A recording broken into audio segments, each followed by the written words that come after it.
السلام عليكم، ازيكم يا حبايب؟ عاملين ايه؟ دلوقتي انا جبت كاتل قهوه جديد، فقلت اجربه معاكم واشوف هي طالعه القهوه حلوه ولا لا. بصوا بقى، هنا هنعمل ايه. اول حاجه هنعاير الميه بتاعتنا. انا انا بحب كوبايه القهوه قوي، يعني مقاس ده مظبوط. هنبدا نحط الميه. بصوا هنا هحط معلقتين سكر. واحد. هحط بقى عليهم ايه، معلقتين قهوه. انتوا اظبطي القهوه بتاعتك، شوفي انتوا بتحبها تقيله خفيفه. انا بعملها زي ما انا بحبها. هنبدا بقى نقلب.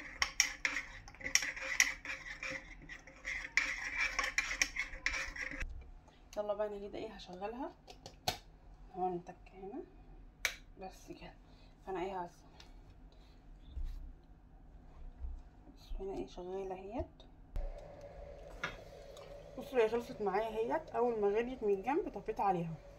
يلا نصبها.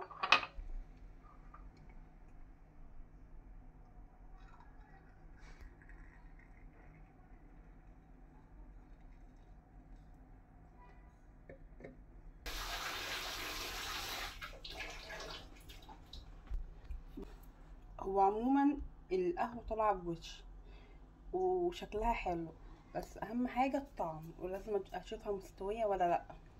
فانا هدوقها دلوقتي وهشوفها عامله ايه. بصوا يا جماعه، تحفه. القهوه تحفه مظبوطه. إيه، الصراحه انا شايفاها اختيار حلو او مناسب اللي ما بيعرفش يطلع القهوه بوش.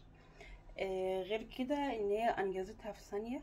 والله انا رحت يا دوبك اجيب حاجه يعني في ثانيه كده لقيتها خلصت. دوبك رحت اجيب حاجه، رجعت لقيتها بتغلي، مكملتش ثواني. فهي الصراحه تحفه، وسعرها طبعا سعرها مناسب قوي واقتصادي. فالصراحه انصحكم بها جدا. السلام عليكم، واشوفكم في فيديو جديد مع منتج جديد وتجربه جديده ان شاء الله. باي باي.